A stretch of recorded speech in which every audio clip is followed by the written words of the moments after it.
Pak Sarif, apa pentingnya sertifikasi DPLK? Ya, baik. Jadi kali ini topik kita berkaitan dengan sertifikasi DPLK, ya. Bagi siapapun orang yang ingin memahami tentang praktik bisnis dari dana pensiun lembaga keuangan atau yang disebut di luar sana dengan DPLK sebagai sebuah program pensiun untuk menyiapkan hari tua atau masa pensiun seorang karyawan, baik berkaitan dengan tercapainya usia pensiun maupun juga misalnya untuk imbalan pasca kerja si karyawan.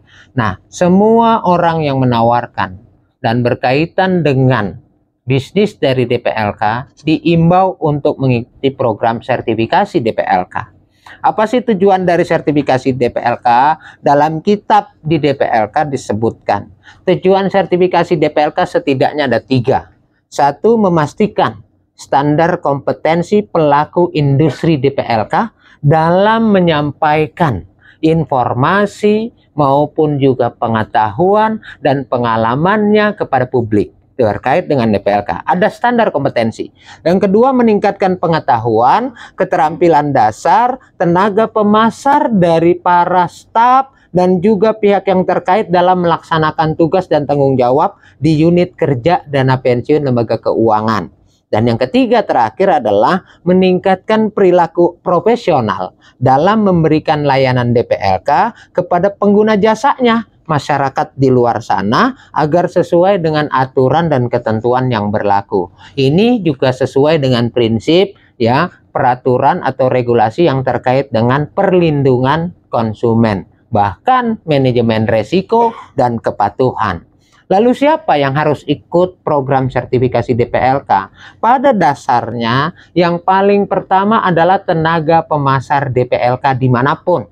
Dia wajib mengikuti program sertifikasi DPLK untuk meningkatkan standar kompetensi dan pengetahuannya supaya sesuai dengan regulasi.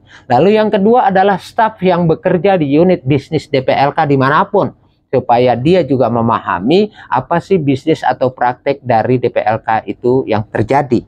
Dan yang terakhir adalah pihak lain seperti manajer investasi ataupun juga katakanlah bank kustodian atau misalnya juga mitra atau bagian compliance, bagian legal, bagian kepatuhan, bagian finance, itu juga diharapkan bisa mengikuti program sertifikasi DPLK. Jadi ada 3 juga rinciannya. Nah, apa saja yang diberikan di dalam program sertifikasi? Kita ada pertama menyelenggarakan program tutorial selama 2 hari, itu ada 4 modul yang disampaikan. Pertama adalah modul berkaitan pengetahuan dasar dan pemasaran. Yang kedua adalah modul berkaitan dengan operasional dan proses bisnis dari DPLK.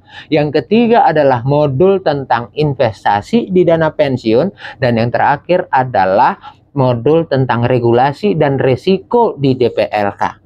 Jadi keempat modul ini yang biasanya dideliver di dalam tutorial selama 2 hari, maka nanti terakhir diujikan di dalam ujian sertifikasi DPLK yang ada jumlahnya 100 soal dengan syarat kelulusan nilai 60. Sehingga itu dianggap lulus. Dari keempat modul tadi, baru si yang bersangkutan atau peserta sertifikasi DPLK tadi berhak mendapatkan sertifikat dari sertifikasi DPLK.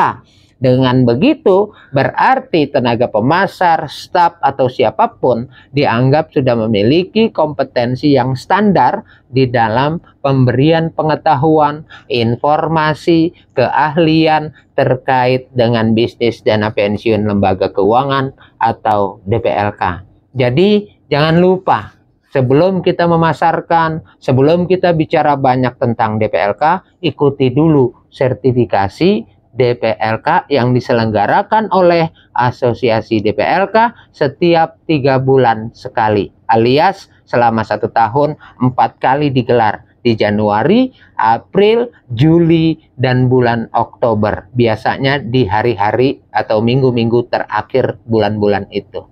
Oke, salam, yuk siapkan pensiun.